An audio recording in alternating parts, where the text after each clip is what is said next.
اچھا جی، آگے فرمایا آیت نمبر 5، الیوم احل لکم الطیبات، آج تمہارے لیے ساری پاک چیزیں حلال کر دی گئی ہیں۔ تو پتہ کیا چلا کون ہے جو کہ حلال اور حرام کا اختیار رکھتا ہے؟ صرف اور صرف اللہ رکھتا ہے۔ آپ صلی اللہ علیہ وسلم نے بھی کبھی اپنی مرضی سے حلال اور حرام کا فیصلہ نہیں کیا، بلکہ وحی کی روشنی ہی میں ہمیں فیصلہ کرنا ہے۔ اور اس میں ہمیں ایک مضمون بھی ملتا ہے۔ آپ صلی اللہ علیہ وسلم نے فرمایا لہسن کے بارے میں، گارلک، کچا لہسن، آپ کو پتہ ہے نا کتنی اسمیل ہوتی ہے اس کے اندر کچے لہسن میں، تو لہسن کے بارے میں آپ نے فرمایا من اکل من هذه الشجرة الخبیثة فلا یقربن مساجدنا، کہ جو بھی اس چیز کو کھاتا ہے، اس خبیث چیز کو کھاتا ہے، وہ ہماری مسجدوں کے قریب بھی نہ آئے۔ صحابہ نے یہ سن لیا، لہسن کے بارے میں کہنا شروع کر دیا حرمت حرمت، کہ لہسن حرام ہو گیا، لہسن حرام ہو گیا۔ جب آپ صلی اللہ علیہ وسلم تک یہ بات پہنچی تو فوراً پھر آپ نے تصحیح فرمائی، کریکشن کیا۔ صحیح مسلم میں حدیث ہے، آپ صلی اللہ علیہ وسلم نے فرمایا انہ لیس لی تحریم ما احل اللہ، کہ میرا یہ مقام نہیں ہے کہ میں اس چیز کو حرام کر دوں جو اللہ نے حلال کی ہے، ولیکنی اکرہ ریحہا، بات یہ ہے کہ مجھ کو لہسن کی بو بہت بری لگتی ہے۔ تو لہسن جیسی چیز بھی آپ کی مرضی سے نہیں حرام حلال کر سکے، وہاں سورہ تحریم نازل ہوئی ہے، یا ایھا النبی لما تحرم ما احل اللہ لک، اے نبی کیوں حرام کرتے ہیں اپنے اوپر آپ جو اللہ نے حلال کیا آپ کے لیے؟ تو مجھے اور آپ کو کوئی اختیار ہے کہ اپنی مرضی سے حلال حرام کے فیصلے ہم کرتے رہیں؟ تو ایک کام ہمیں کرنا ہے کہ حلال حرام کے بارے میں ہمیں بڑا محتاط رہنا ہے کہ اللہ کے حرام کیے ہوئے کو ہم حلال نہیں کریں اپنے لیے، اور اللہ کے حلال کو تو ہرگز بھی نہ اپنے اوپر ہم حرام کریں، کیوں زندگی مشکل کرتے ہیں۔ اور کیا فرمایا مزید کھانے کے بارے میں وَطَعَامُ الَّذِينَ أُوتُوا الْكِتَابَ حِلٌّ لَكُمْ، اہل کتاب کا کھانا تمہارے لیے حلال ہے، وَطَعَامُكُمْ حِلٌّ لَهُمْ، اور تمہارا کھانا ان کے لیے حلال ہے۔ یعنی کیا بتایا گیا کہ اے مسلمانوں، جو تمہارے دسترخوان پہ حلال ہے وہ اہل کتاب کے دسترخوان پر موجود ہوگا تو بھی تمہارے لیے وہ حلال ہے، اور جو تمہارے دسترخوان پر حرام ہے وہ اگر ان کے دسترخوان کے اوپر رکھا ہوا ہے تو وہ حرام ہوگا۔ مثال کے طور پہ بہت مزے کا لیمب روسٹ رکھا ہوا ہے اہل کتاب کے دسترخوان کے اوپر، کیا کھا سکتے ہیں میں اور آپ؟ جی ہاں کھا سکتے ہیں۔ اگر سور رکھا ہوا ہے بہت اچھا روسٹ ہوا ہوا، کھا سکتے ہیں؟ نہیں کھا سکتے۔ اس سے ایک اور بات جو دراصل امپلائیڈ ہے یہاں پر، جس کا ایکچولی جو مین مقصد ہے کہ طعام الذین اوتوا الکتاب حل لکم، بنیادی مطلب کیا ہے؟ دیکھیں دسترخوان پہ تو کسی کچھ بھی رکھا ہوا، خالی اس میں کوئی عیسائی اور یہودی کی تو بات نہیں ہے، اہل کتاب کی بات تو نہیں ہے۔ ہم کسی ہندو کے گھر جاتے ہیں، کسی سکھ کے گھر جاتے ہیں، کسی ایتھسٹ کے گھر جاتے ہیں، اس کے ہاں کھانا رکھا ہوا ہے، پھل ہے، سبزیاں ہیں، فروٹس ہیں، گوشت ہے، اور وہ جو ہے وہ یعنی کہ ایک حلال شاپ سے گوشت خرید کے لے کر آیا ہے، تو ہم تو وہاں بھی کھا سکتے ہیں نا، ہر ایک دسترخوان پہ کھایا جا سکتا ہے، کوئی حرج نہیں ہے اس کے اندر۔ پرٹیکولرلی مطلب یہاں پر کیا ہے کہ اہل کتاب کا ذبیحہ تمہارے لیے حلال ہے، یہ بات ہے جو کہی جا رہی ہے۔ تو اب جو ہم نے ذبیحہ کی شرطیں دیکھیں، ایک کیا ہے؟ اللہ کا نام لینا چاہیے۔ نمبر 2 ہم نے بات کیا کی تھی؟ تذکیہ، ذال والا تذکیہ۔ تذکیہ کیا مطلب؟ کہ اس کی جو ہے وہ ونڈ پائپ اور فوڈ پائپ کٹیں اور 2 رگیں کٹ جائیں، پوری گردن الگ نہیں ہونی چاہیے جانور کی، لیکن غلطی سے اگر پوری گردن الگ ہو بھی جائے تو کوئی بات نہیں، ٹھیک ہے؟ اچھا، یہ ہے دراصل ذبیحہ۔ ہوتا کیا ہے کہ جب اس طرح گلا کاٹا جاتا ہے تو جانور تڑپتا ہے اور سارا خون جو اندر جسم میں ہوتا ہے وہ پمپ آؤٹ ہو جاتا ہے، جو اسپیزمز آتے ہیں جانور کے باڈی کے اندر اس سے وہ خون باہر نکال دیتا ہے۔ تو ہمیں تذکیہ کا ذکر کیا تھا۔ تیسری چیز جس کا سوال بھی آپ میں سے کسی کی طرف آیا تھا، اور بات چونکہ وہ انکمپلیٹ رہ گئی تھی اس لیے وہ شاید تھوڑا کنفیوژن ہوا کہ کس کا ذبیحہ حلال ہے۔ کون ہوگا ذبح کرنے والا، تو ہم کہیں گے کہ یہ حلال ہے. ہم نے وہاں مسلمان کا ذکر کیا تھا.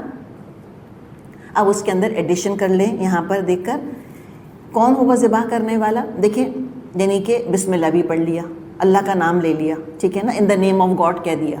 بیسکلی کسی بھی زبان میں، ہیبرو میں کہیں، گجراتی میں کہیں، عربی میں کہیں، بسم اللہ الرحمن الرحیم کہیں، بسم اللہ اللہ اکبر کہیں، بسم اللہ کہیں، اللہ کا نام لیں، ٹھیک، چاہے ہیبرو میں کہیں یا اپنی زبان میں کہیں، چاہے عربی میں.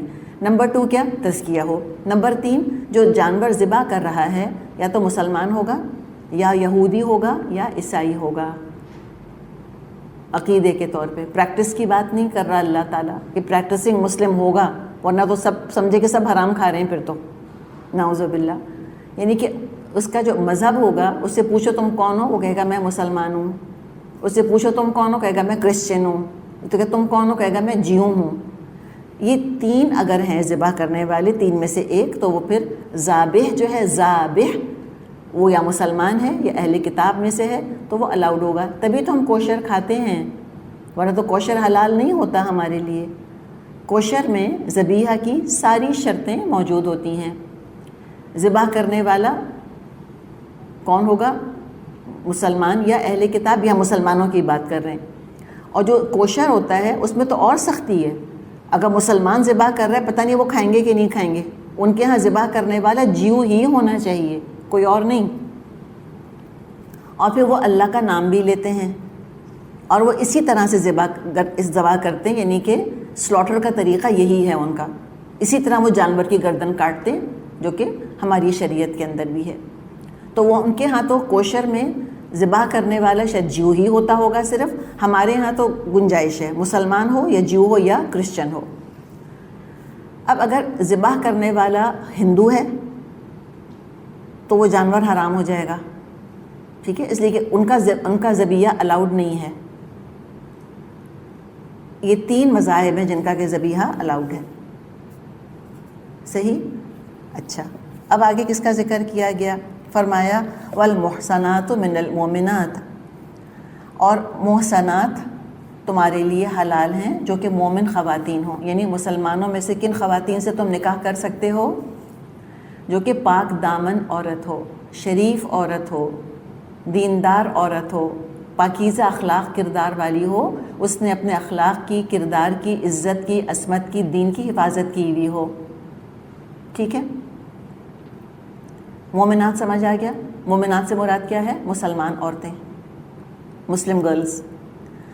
اب اگر کوئی لڑکی مسلمان ہے اور اس کا اخلاق اور کردار اچھا نہیں ہے، کوئی نماز نہیں پڑھتی، کوئی اسلام کے احکامات پہ عمل نہیں کرتی، قانونی طور پہ کیا نکاح جائز ہو جائے گا اس سے یا نہیں ہوگا؟ جی جائز ہوگا، جائز ہوگا. لیکن کیا کرنا چاہیے؟ نہیں کرنا چاہیے. اور لڑکے کے لیے بھی یہی بات ہے، اوبویسلی ریورس بھی ایسا ہی ہے. تو اتنی بات آپ کو سمجھ آ گئی کہ اعلیٰ ترین پریفرنس کس کا ہے؟ بیسٹ آف دا بیسٹ کیا ہیں؟ مومنات میں سے کیسی خواتین؟ محصنات، پاک دامن، زانیہ نہ ہوں، بد کردار نہ ہوں، بے دین نہ ہوں. ٹھیک. اچھا، اور کون الاؤڈ ہیں؟ والمحصنات من الذین اوتوا الکتاب من قبلکم، یا ان قوموں میں سے جن کو تم سے پہلے کتاب دی گئی تھی. محصنات ہوں. اور کس سے نکاح الاؤڈ ہے مسلمان مرد کا؟ اہل کتاب کی محصنات خواتین سے بھی نکاح الاؤڈ ہے. اہل کتاب کی عورت جو پاک دامن ہو، زانیہ نہ ہو، آوارہ نہ ہو، جو اپنے دین کی حفاظت کرتی ہو، پریکٹسنگ کرسچن، پریکٹسنگ جیو. اچھا، پھر کیا کرنا ہے؟ اذا آتیتموہن اجورہن، بشرط یہ کہ ان کے مہر ادا کر کے تم ان سے نکاح کر رہے ہو. مہر کے لیے مختلف الفاظ آتے ہیں. یہاں اجور کا ذکر آ رہا ہے، اجر کی جمع اجور ہے. تو اس میں یعنی کہ اجور میں مہر بھی آتا ہے، اور تھوڑی وسعت اس میں اس طرح سے ہے کہ مہر کے ساتھ جو نان نفقہ جس کو ہم کہیں نا، مینٹیننس، مہینے کا خرچہ، وہ بھی اجور کے اندر آتا ہے کہ تم ان کو مہر دو گے اور تو پھر ان کو گھر ان کو تم کما کر لا کر دو گے، بیسکلی ان کا تم خرچہ پورا کرو گے. مراد کیا ہے؟ ان کی فائنینشیل رسپانسبلٹی اٹھاؤ گے. تو یہ بیسک ریکوائرمنٹ ہے، یہ ایک لیگل شرط ہے نکاح کے ویلڈ ہونے کی کہ اس میں مہر لازمی دینا ہے. اچھا، اب باقی مورل لاز آ رہے ہیں. محسنین، حفاظت کرنے والے ہوگے، پکا ارادہ ہوگا کہ اپنی بیوی کی ہر طرح حفاظت کرو گے، اس کی عزت کی کرو گے، اس کی عصمت کی حفاظت کرو گے. نہ خود تم بد چلنی کرو گے، نہ بیوی کو بد کردار ہونے دو گے. اگر ابھی بھی بات سمجھ نہیں آئی تو مزید سمجھایا. غیر مصافحین، آزاد شہوت رانی کرتے نہیں پھرنا. غیر مصافحین، وقتی دوستی نہیں ہونی چاہیے. ون نائٹ سٹینڈ نہیں ہونا چاہیے. خالی گرین کارڈ کے لیے نکاح نہیں کرنا چاہیے. عارضی نکاح کوئی چیز نہیں ہے. تو محسنین بن رہے ہو، ہمیشہ کے لیے نکاح کر رہے ہو. غیر مصافحین، بد کرداری نہیں کر رہے. پھر مزید بتائے ولا متخذی اخدان، اور نہ یہ کہ چوری چھپے دوستیاں کرو. تو شادی صرف اپنا لسٹ پورا کرنے کے لیے نہیں کی جاتی، گھر بسانے کے لیے کی جاتی ہے. تو یہ مردوں کو بتایا جا رہا ہے کہ دیکھو، جس عورت سے تم نکاح کر رہے ہو اس عورت کو صرف اس نظر سے نہیں دیکھو جس نظر سے، جس خیال سے، جس جذبے سے ایک جانور مادہ کو دیکھتا ہے. اس نظر سے نہیں دیکھو. تم جانور نہیں ہو. تم اپنی شہوت، اپنی لسٹ پوری کرنے کے لیے صرف نہیں دیکھو، بلکہ تم انسان ہو. تمہیں خاندان بنانے کے لیے، خاندان بسانے کے لیے تم کو نکاح کرنا چاہیے. زندگی گزارنی ہے، یہ سوچو. خاندان کا ادارہ بنانا ہے، تم کو بچے پالنے ہیں. ایسا تمہارا خاندان ہونا چاہیے.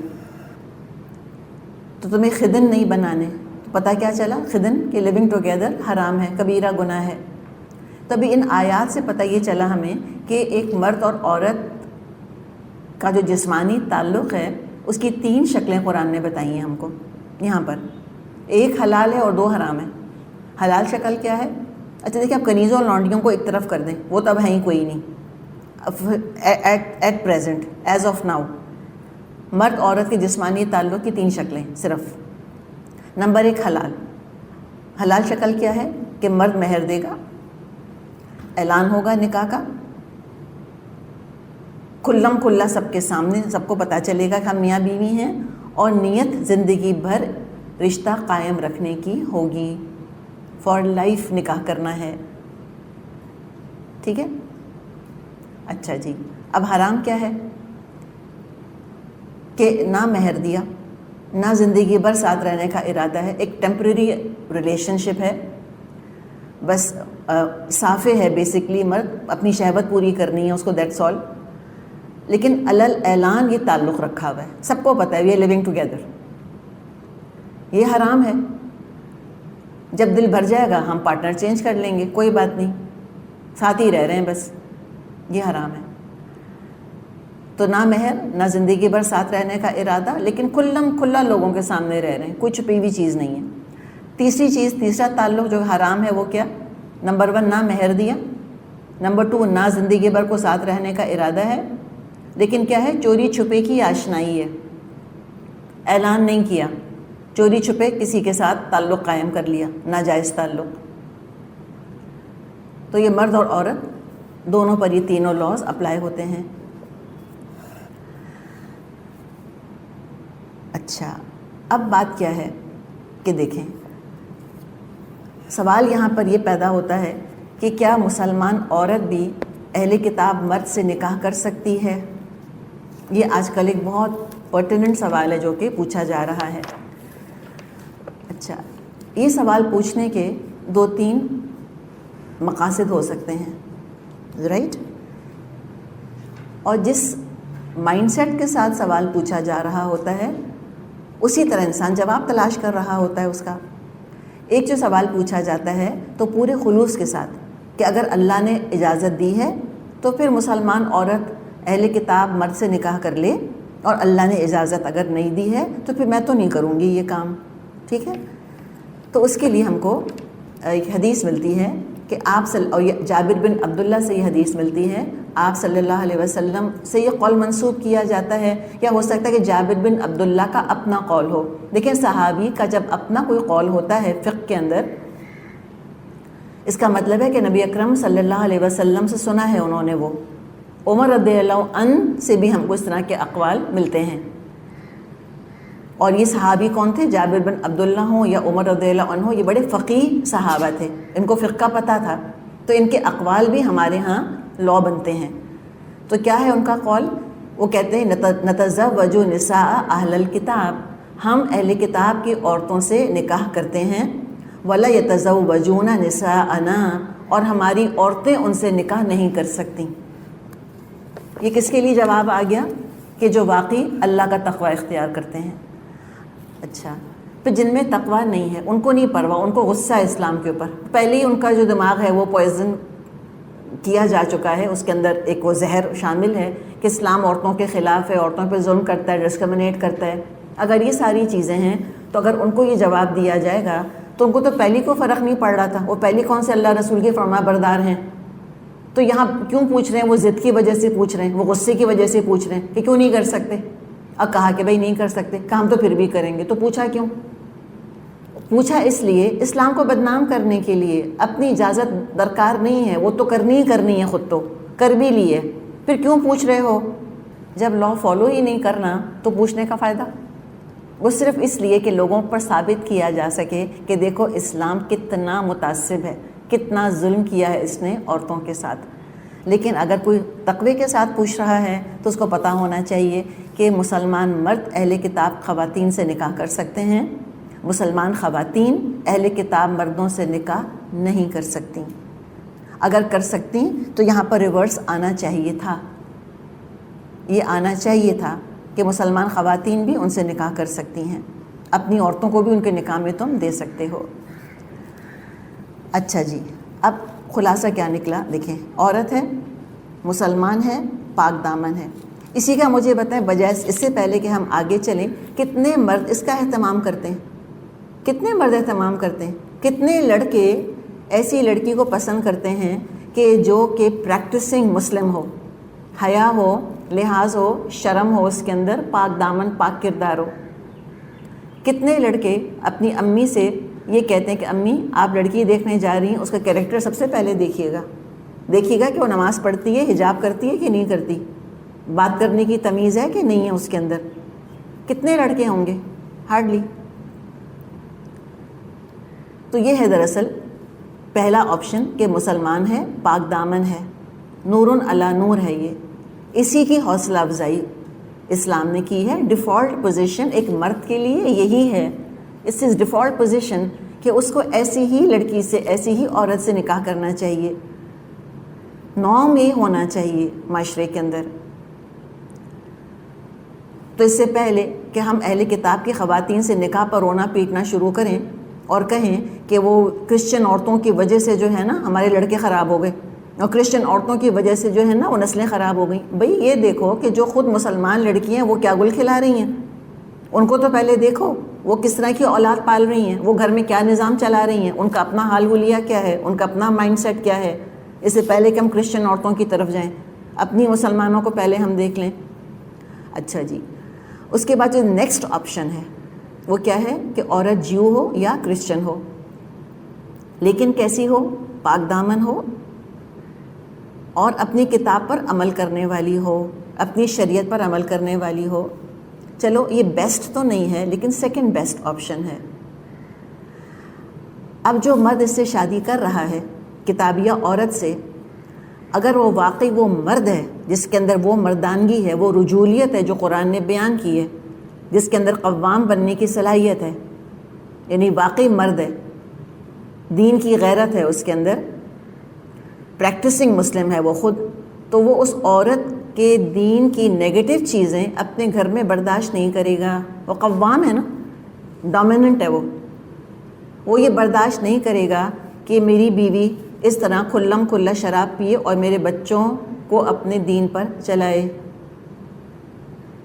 بلکہ پوری حکمت، پورے خلوص کے ساتھ، پورے دین کی محبت کے ساتھ کوشش کرے گا کہ میری بیوی مسلمان ہو جائے، اور ایسا ہوتا ہے اور اب بھی ہو رہا ہے۔ یہ بہت اچھی مومنات بنتی ہیں اہل کتاب کی خواتین، اتنی اچھی بنتی ہیں کہ بعض دفعہ بورن مسلمز ان کو دیکھ کر اپنے اوپر شرم محسوس کرنے لگتے ہیں، جو کہ خود پریکٹسنگ نہیں ہوتے۔ اور حقیقت ہے کہ شادی کی رخصت کی وجہ سے اسلام میں بہت لوگ داخل ہوئے ہیں، یعنی تبلیغ کے لیے اللہ تعالیٰ نے نکاح کے رشتے کو بھی ذریعہ بنایا ہے۔ بہت سی خواتین الحمدللہ مسلمان ہو گئیں، کرسچن تھیں جب نکاح ہوا وقت کے ساتھ مسلمان ہو گئیں، جیو تھیں جب نکاح ہوا وقت کے ساتھ مسلمان ہو گئیں۔ پھر اسی طرح وہ مسلمان لڑکیاں جو کسی کرسچن یا جو لڑکے سے شادی کرنا چاہتی ہیں، اگر ذرا بھی ان کو والدین کا لحاظ ہوتا ہے یا دین کا لحاظ ہوتا ہے تو وہ اس سے کہتی کہ بھئی میں تم سے شادی نہیں کر سکتی، تم کو تو مسلمان بننا ہوگا۔ تو الحمدللہ ہزاروں لڑکے مسلمان ہوئے ہیں۔ کس لیے مسلمان ہوئے؟ بہت بڑا جو ہے آج کا ایک ذریعہ لڑکوں کے اسلام لانے کا وہ شادی ہے، ان کو شادی کرنی ہوتی ہے۔ اور الحمدللہ جب مسلمانوں نے اس کو الحمدللہ اپنا اصول بنایا ہے کہ ہم اپنی بیٹیوں کی شادی غیر مسلم مرد سے نہیں کریں گے، تو الحمدللہ ہماری بچیاں ایسی خودسر ابھی نہیں ہیں کہ ماں باپ کی مرضی کے بغیر وہ شادیاں کر لیں۔ پھر وہ ان لڑکوں سے کہتی ہیں کہ ٹھیک ہے پسند کی شادی ہے، I like you, you like me, ایسا کرو کہ تم کلمہ پڑھ لو۔ پھر وہ لڑکے کلمہ پڑھ لیتے ہیں، الحمدللہ مسلمان ہو جاتے ہیں، بعض دفعہ فوراً ہو جاتے ہیں، بعض دفعہ کچھ وہ کہتے ہیں کہ ٹھیک ہے ہمیں اسٹڈی کرنے دو، اور اسٹڈی کرنے کے بعد پھر ہم ہو جائیں گے، اور وہ ہو بھی جاتے ہیں، بہت اچھے مسلمان بنتے ہیں الحمدللہ جن کو بننا ہوتا ہے۔ اور دیکھیں جن کو نہیں اچھا مسلمان بننا، وہ تو پیدائشی مسلمان ہو تو بھی نہیں اچھے ہوتے۔ تو اللہ تعالیٰ نے نکاح کے رشتے کو، حقیقت ہے اس میں جو محبت ہے، جس میں کشش اللہ تعالیٰ نے رکھی ہے، اس کشش کو اللہ تعالیٰ نے اسلام کا ذریعہ بنایا ہے کہ لوگ اس کشش کے ذریعے اسلام کے اندر آ جائیں۔ تو یہ ہم نے آپشنز ڈسکس کرے۔ اچھا، اب عورت ہے، جیو ہے، کرسچن ہے، اپنے دین سے، اللہ رسول سے کوئی سروکار نہیں ہے، اس کو بد کردار ہے، پتہ نہیں پہلے بھی کتنے مردوں کے ساتھ تعلقات رکھ چکی ہے، اور اس شخص سے جو مسلمان مرد ہے، اس سے جو اس نے شادی کری ہے، اس سے بھی وہ پہلے سے تعلق رکھ چکی تھی، جسمانی تعلق پہلے قائم تھا ان کا، تب کیا ہے؟ کافرہ بھی ہے اور زانیہ بھی ہے۔ اوپر سے جو مرد، مسلمان مرد جو شادی کر رہا ہے، خود بد کردار ہے، پتہ نہیں وہ بھی کتنی لڑکیوں سے جسمانی تعلق قائم کر چکا ہے، خود نہ دین کی محبت ہے، نہ دین کی غیرت ہے، نہ کوئی دین سے وفا ہے اس کے اندر، نہ خود پریکٹس کرتا ہے اسلام پر، پریکٹسنگ مسلم نہیں ہے، اوپر سے قوام بننے کی کوئی صلاحیت ہی نہیں ہے اس کے اندر، نہ اپنے پر دین نافذ کیا ہے، نہ گھر پہ نافذ کرنا چاہتا ہے، نہ بیوی پہ نافذ کرنا چاہتا ہے۔ تو جو تھوڑا بہت نماز روزہ کبھی کبھار عید بقرعید جمعہ پڑھ لیا کرتا تھا، کافر بیوی کی وجہ سے وہ بھی ختم ہو جائے گا اس کا، گھر میں سور بھی آئے گا، شراب بھی آئے گی، سبھی کچھ ہوگا، بے حیائی اور حرام اور کفر سب کچھ مل گیا، تو بچا کیا؟ کچھ بھی نہیں بچا۔ ہم فکر مند تو بہت ہوتے ہیں کہ ہائے وہ فلاں نے جو ہے وہ تو کرسچن لڑکی سے شادی کر لی، تو کوئی یہ پوچھے کہ جس لڑکے نے کرسچن لڑکی سے شادی کی ہے وہ خود کتنا مسلمان ہے؟ ہم کہتے ہیں کلمہ پڑھوا دو، پوچھے بھائی وہ جو مسلمان ہے وہ کتنا کلمے پہ عمل کر رہا ہے، خود کلمہ آتا ہے کہ نہیں آتا اس کو؟ یہ بھی تو پوچھنے کی ضرورت ہے۔ تو جب یہ سارا کچھ اگر مل گیا اس طرح سے کہ صرف ایک اپنے لسٹ کی وجہ سے شادی کر لی اور سارا دین برباد کر بیٹھے، تو اللہ نے بتا دیا دیکھو وَمَن يَكْفُرْ بِالْإِيمَانِ فَقَدْ حَبِطَ عَمَلُهُ وَهُوَ فِي الْآخِرَةِ مِنَ الْخَاسِرِينَ، اور جو کوئی ایمان کی روش پر چلنے سے انکار کرے گا اس کا تو سارا کارنامہ زندگی ضائع ہو جائے گا اور وہ آخرت میں خسارہ پانے والوں میں ہوگا۔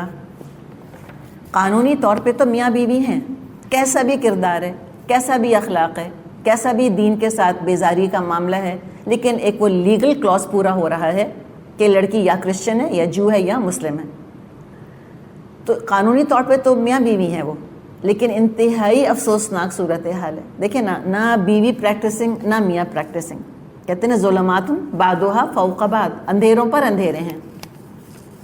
تو دنیا میں تو کوئی پکڑ نہیں ہے، لیکن اللہ کے ہاں سخت پکڑ ہوگی۔ کتابیہ عورت سے نکاح پسندیدہ نہیں ہے۔ ہمیں اس کے بارے میں بہت سی باتیں ملتی ہیں جب ہم اسلام کی تاریخ پڑھتے ہیں۔ یہاں تک ہمیں بعض علماء کا قول ملتا ہے کہ الیوم سے وہ کہتے ہیں کہ جب اسلام غالب تھا، جب سپر پاور تھا، جب باقی ادیان دبے ہوئے تھے، کمزور تھے، مغلوب تھے، تو کہہ رہے ہیں اس ایسی صورتحال میں بے شک کر لیں، اس لیے کہ اسلام پہلی ڈومیننٹ ہے، تو جو ڈومیننٹ کلچر ہوتا ہے اس کے تحت پھر لوگ آ جاتے ہیں۔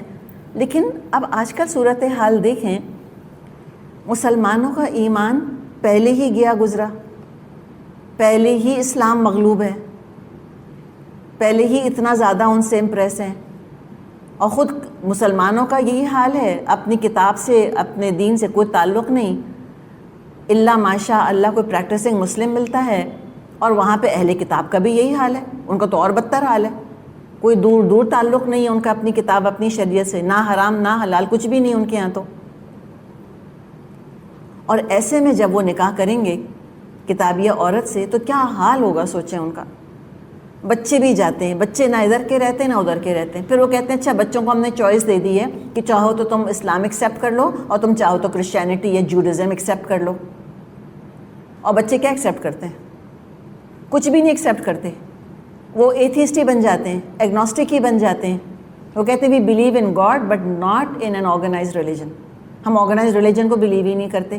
اور کیا یہ مرد چوائس دے سکتا ہے اپنے بچوں کو کہ تم چاہو تو کرسچن بن جاؤ؟ ہرگز نہیں دے سکتا۔ اس کے بچے جو ہیں وہ اسی کے دین پر ہوں گے۔ اور سب سے بڑی بات کیا، قانون وراثت اگر آپ یاد کریں، کیا تھا قانون وراثت؟ کہ کافر مسلمان سے وراثت نہیں پا سکتا، اگر بیوی کافر ہے تو وہ اپنے شوہر سے وراثت نہیں پا سکے گی۔ اگر بچے کافر ہیں، مسلمان نہیں ہیں، تو وہ اپنے باپ سے وراثت نہیں پائیں گے۔ ہم قبول کرنے کو تیار ہیں ان چیزوں کو، آج ہم تو چھت کو لگ جائیں جا کر خفا ہو کر کہ یہ کیا بات ہوئی۔ تو پھر تقویٰ کدھر گیا اللہ کا حق کہاں چلا گیا؟ بناؤ شریعت اپنی مرضی سے، پھر تم جس کو چاہو حلال کرو، جس کو چاہو پھر حرام کرو، پھر اللہ نمٹ لے گا تم سے قیامت کے دن۔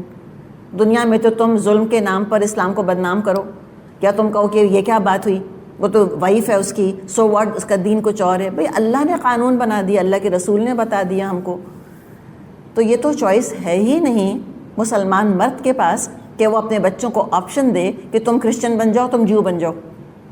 اور تو بچوں کو تو ہونا ہی ہوگا مسلمان ہر حال میں۔ تو جہاں پہ ہم نے دیکھا کہ اسلام میں بیوی کو طلاق دینے کی بھی اجازت ہے، اور وقت پڑنے پر تھوڑی سختی کرنے کی بھی رخصت دی گئی ہے، اور 4 شادیوں کی بھی رخصت دی گئی ہے۔ اسی طرح اہل کتاب کی خواتین سے رخصت دی گئی ہے، رخصت ہے۔ اور آج کل تو بہت زیادہ خطرہ ہے، جس کو اتنا سا بھی، جس لڑکے کو اپنے دین کا خیال ہے وہ شادی نہیں کرے گا اہل کتاب کی عورت سے۔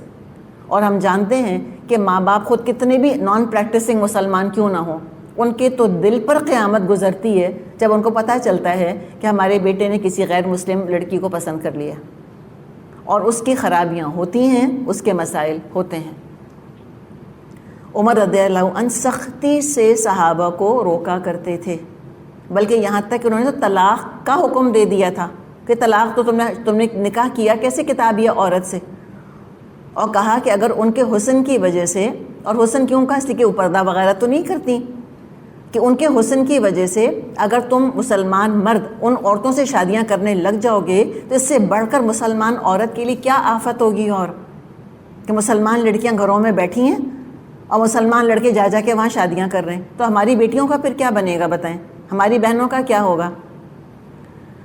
تو لہٰذا اس چیز کو بہت زیادہ ڈسکریج کرنا چاہیے۔ ٹھیک ہے، اسلام کے اندر گنجائشیں موجود ہیں، لیکن اس کو پلیز ہم زیادہ پروموٹ نہ کریں، اس کو ایکٹیولی ڈسکریج کرنے کی ضرورت ہے کہ اس رخصت کو نہ ہی استعمال کیا جائے۔